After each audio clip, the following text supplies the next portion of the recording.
Bannaffe mwebale kujjira mu budde tubayise mu kaseera katono naye nga waliwo ensonga ezibadde zitalekeka zetwagala okwogerako olunaku lwa leero. Sooka okubategeeza nti Ssaabasajja Kabaka gyali atudde Entende ku Namulondo y'abajjajjaabe alamula Obuganda. Ekyo bwe tukiwulira kituzaamu amaanyi. Olunaku lwa leero nze okutangaaza ku nsonga ebibadde bitambulira ku mitimbagano, ensonga ya Buganda okugijja ku maapu ya Uganda.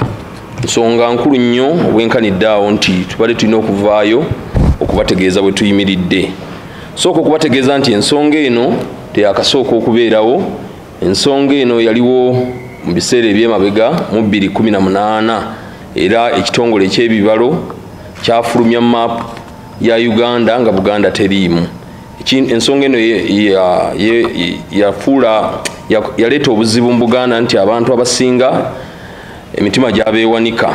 Era mu kiseera ekyo Ssaabasajja Kabaka Ronald Muwenda Mutebi II yavaayo mu ddoboozi lye ku mukolo ogwali ogw'amazaalibwa ge ag'emyaka 63. Omukolo guno gwali Vira Maria ekaliisiza eyo mu 2018 era n'avumirira nnyo ekikolwa kino.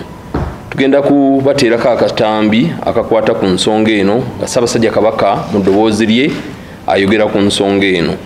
Tekyakomaawo ne Katikkiro wa Buganda Oweekitiibwa Charles Peter Mayiga mu biseera ebyo mu 2018 yavaayo n'atangaaza ku nsobi eno eyali ekoleddwa ekitongole kya UBOS era n'atutegeeza mu butongole ng'Obuganda okwetonda kw'ekitongole kino.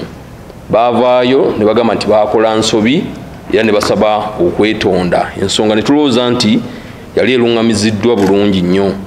Era abamu akatambi ke mulaba ku mitimbagano nga Kamalabyonna ayogera ku kwetonda kw'ekitongole kino yali mu 2018. Naye twabadde tuli awo nga maapu ya Buganda erezzeemu okulabikira ku mitimbagano ng'eraga nti Buganda teriimu, naye ng'ate ebifo ebirala nga Busoga, Ankole, Bunyoro birambikiddwa bulungi era nga biraga n'amawanga ago, naye nga Buganda tereddwamu Central North, Central South n'ebintu ebiringa ebyo.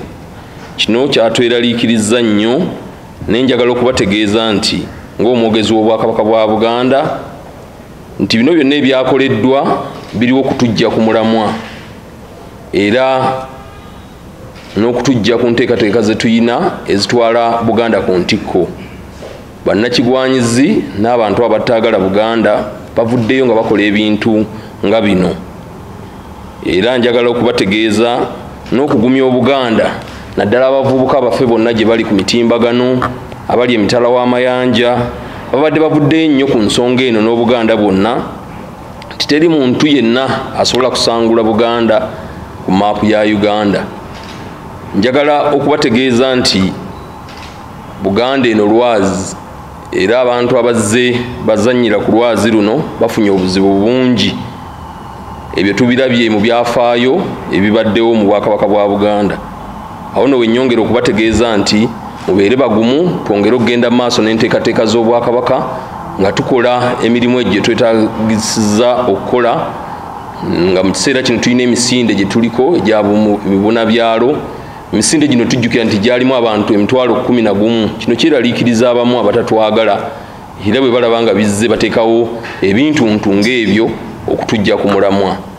Mbaagaliza akaseera akalungi n'okwongera okwagala ennyo baffe n'okukola okulaba nga tutuusa Buganda ku ntikko.